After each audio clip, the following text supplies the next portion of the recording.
In this video, we'll be covering training concepts that will be used in our Week 3 program.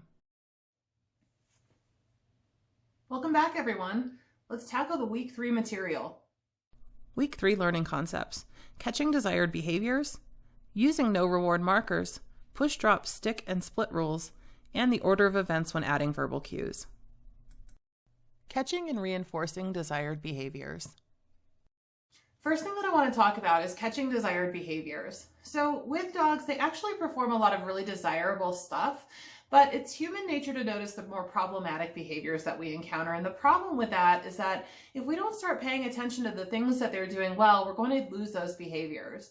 And so I want you guys to start getting into the mindset of really observing your dogs, and when they're performing behaviors that you'd like to see more of, getting in the habit of reinforcing them. That might mean giving them some affection, giving them some praise, the occasional treat, but I want you guys to kind of match their intensity with that. As an example, if the dog is just resting, you don't want to go over there like really enthusiastically like, oh, you're such a good dog, because that's going to amp the dog back up. But maybe some just soft petting would be, good in that context. Also, if you guys have something where, you say the dog's name one time and they come on over to you, get in the habit of giving them affection for that. It's never a bad idea for your dog to come when called. So let's talk about the flip side of that, the undesirable behaviors. If we only pay attention when our dogs are doing undesirable stuff, we're likely to see those behaviors increase because they serve to draw our focus over to the dog.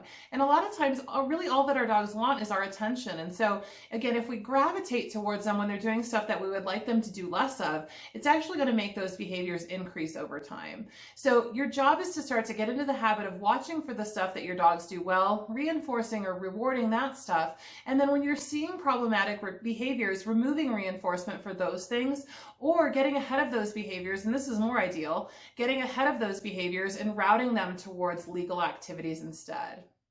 No reward markers. This week, we're also going to introduce something called no reward markers. So last week, we talked about the concept of markers as timing aids to tell the dog when they're doing something right. What no reward markers are is they're also timing aids, but they happen when the dog does something wrong. Now, we usually only use these in training sessions, and we want to make sure that we use them correctly. When I say timing aid, I want to be really clear that this no reward mark is actually not a correction for the dog. It's to tell the dog where they need to change their behavior in future repetitions. So what I mean by that is that I don't want to do something like no or like every single time that my dog does something wrong. I'm actually just going to use a neutral tone. My no reward marker is whoops. And then the actual correction is the withholding of treats that follows that. So neutral in tone, it's a timing aid. It's not a correction. Really, we'll start working on that in our leave it behavior. Push, drop, stick. In your Week 3 material, you'll see a handout for push, drop, stick rules. High level, these are training rules that we'll be using with the Leave It behavior. Before starting the Leave It training plan, please review the push, drop, stick video. These training rules are put into play when using a multi-step program, and you'll be using it not only with the Leave It Part 1, but in future weeks with the down stay behaviors. They'll make your progress super fast if you follow the instructions, but if you don't and you go rogue, it'll be really challenging for us to help you. You know why? Because we'll have no idea what you're doing. For push, drop, stick, don't worry if you're not fully grasping this one yet. There's a full video on these rules so we can get into the nitty-gritty. Watch that before attempting the Leave It video. It'll give you all the details that you need. Order of events when adding verbal cues. Whenever we're adding a new element to a behavior, there's a set order of events that we follow. In this case, we'll be adding a verbal cue which our dogs have not been familiarized with yet.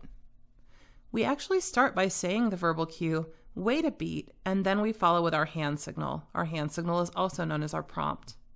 We would then wait out the behavior until the dog performs, and then once they're in the desired position, we would then mark and pay. One quick note, when you guys are doing this, you want to make sure to say your verbal cues only one time, and then also, while you're waiting for response from your dog, you're going to hold your hand signal position. Let's take a look at the adding verbal cues video.